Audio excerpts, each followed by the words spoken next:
Hello, Chaz. Are you managing in these enlightened times of lockdown? I'll tell you now, it'll all end in tears. I'm surprisingly well considering the situation, but I do have a hankering to go back to yoga classes. I've been limbering up and stretching out in the living room, but the neighbours don't like it. Why is that then, Chaz? Is your leotard a bit revealing? Don't tell me you've gone back to nude yoga again. I wear jogging pants these days, as I did find the leotard did seem to suit the ladies rather than men. Illustrated my knobblies too well. So your knobblies? That's a funny name for yeah, my knees. My knees are rather prominent. Okay. And the neighbours say that my poses make them feel slightly unwell. I did point out to them that the only way they can see them is through a rather good pair of binoculars, but that seems to have been glossed over. Personally, I thought it was a really good trick on us now. Oh, and knowing your attention to detail, I imagine it would be. And as for nude, well, that was all a very long time ago and in Spain. Fortunately, the Policia Civil and the UK Embassy people were all very understanding. Yeah. Albeit I did leave the following day. And what about you, Alf? Well, I must admit that I'm not feeling 100%. I've been having these sort of odd twinges down the right side, and particularly in the morning. Well, that's just your age catching up with you. Nothing more than father time telling you that you need to think about tenor man. No. It's a lot more than that. It happens all through the day. Well, that does sound a bit odd, to say the least. But it won't get any worse, as you're at home most of the time now. Well, this is the problem, isn't it? Trying to find out if there is a problem. I think I need a full medical checkup. I don't know why you'd want to do that. Anyway, you're in perfect physical condition for someone in your physical condition and age. Well, not only are we in lockdown, but the medical profession is now tied up with this COVID-19. My life could be ebbing away for all we know. What makes you think you've got something wrong with you anyway? Something strange and eerie occurred to me when we came out of lockdown last time. Something strange and eerie, you say? Something strange and eerie. I must admit, Alf, I was sort of assuming that you would elaborate at that point. Clearly, I shall have to ask. And what strange and eerie happened? Well, I must admit to being mystified by the spread of this virus. 1 minute it's up in Scotland, and then Ireland, and then in Surrey, all over the place. So I thought I'd take the plunge and go for the ultimate test. What? You decided to take the ultimate test? A COVID-19 test? What testing centre did you use? Because they're miles away from here. No, not a COVID-19 test. I went and got my palm read by Mrs. Woolley, who lives over the post office. Hold on. Just so that I've got this right in my head. Yeah. Following mankind spending unprecedented amounts of money to work out how to test positively for this virus, and creating testing kits that can, without doubt, prove that a person either has or has not got the virus. Yep. You decided to go to Mrs. Woolley, who lives over the post office, to give her a professional opinion via the power of palmistry. Yeah. Well, it makes me wonder why Mrs. Woolley, who lives over the post office, didn't offer her services to the World Health Organization earlier. No. You got it wrong. I didn't go to find out if I had a touch of the COVIDs. No, I went to find out what fate had in store for me. I haven't really been the same since Mrs. Woolley's astrological predictions.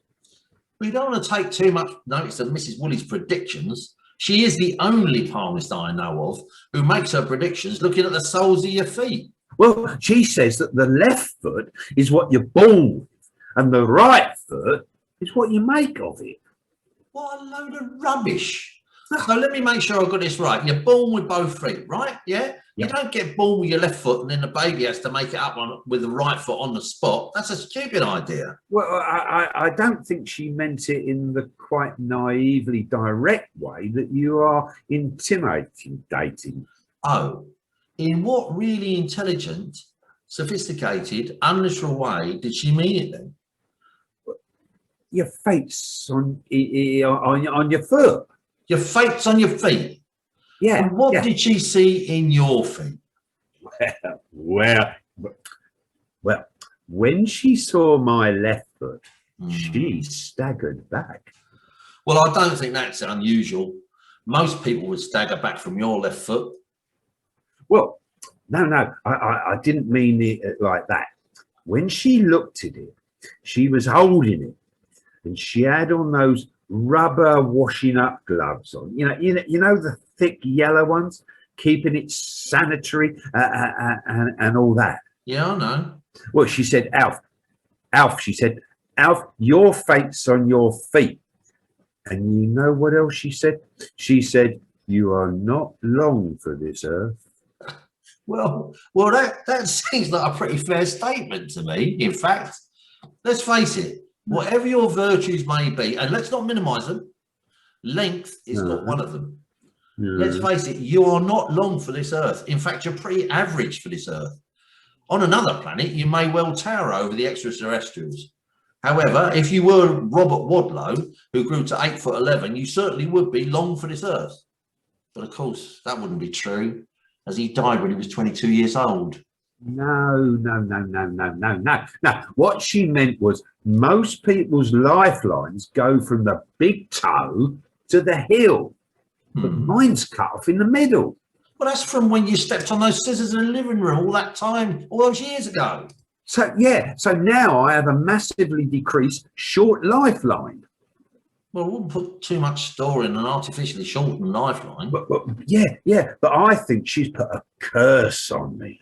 Oh, I don't really think that Mrs. Woolley she doesn't really strike me as the sort of person who would put a curse on you for having an artificially shortened lifeline on the sole of your foot. No. It wasn't like that. It was after that. What on earth happened? Well, you know that I have quite ticklish feet. You know, very ticklish foot. I'm ticklish, very ticklish in the foot area. You have informed me of this fact. Well, Mrs. Woolley's yellow rubber glove strayed into one of the most ticklish areas of my foot. And with that, I inadvertently shot my foot forward. Well, I would have thought that was an occupational hazard for a palmist that only looks at people's feet to tell their fortune. And anyway, why should your autonomic reflex pushing her over make her put a curse on you? Well, I didn't actually push her over. My foot jerked forward and my big toe got bunged up her nose. She made a frightful noise and I quickly got my sock on and was out of there. Yeah, I can see that. It must have been a terrible shock for the poor woman. Did you pay her? Because as sure as eggs is eggs, that would definitely get her astrological back up and potentially lead to a curse. Yeah. I paid her at the beginning, so no harm there. But I glimpsed her later in the week and she had a plaster on her nose. I would have thought you would have cut your nails. I did, but it acted with such force. Anyhow, since then, I've been getting these twinges down my side. I think she's made an effigy of me, and I think she's sticking pins up my effigy. Twinges at the same time every day. Well, in that case, mate, there's only one thing you can do. What's that then, Jack? What's that, well, Jack? Make an effigy of her, and when she's due to put a pin up your effigy, you stick one up her effigy. Do you think that'll work? Alf, you know that I don't take all this mumbo jumbo on board. But if it makes you happy and stops the twinges, well, why not? Not only that, it'll help you hone your candle wax sculpture skills whilst you're effigying about. You're right. I'll get onto that right away. Well, I'll tell you what, I'll send you around some old candles tomorrow. And with that, I'm going to spin through my Ouija board and see what's happening. Good night. Good night, mate. Good night.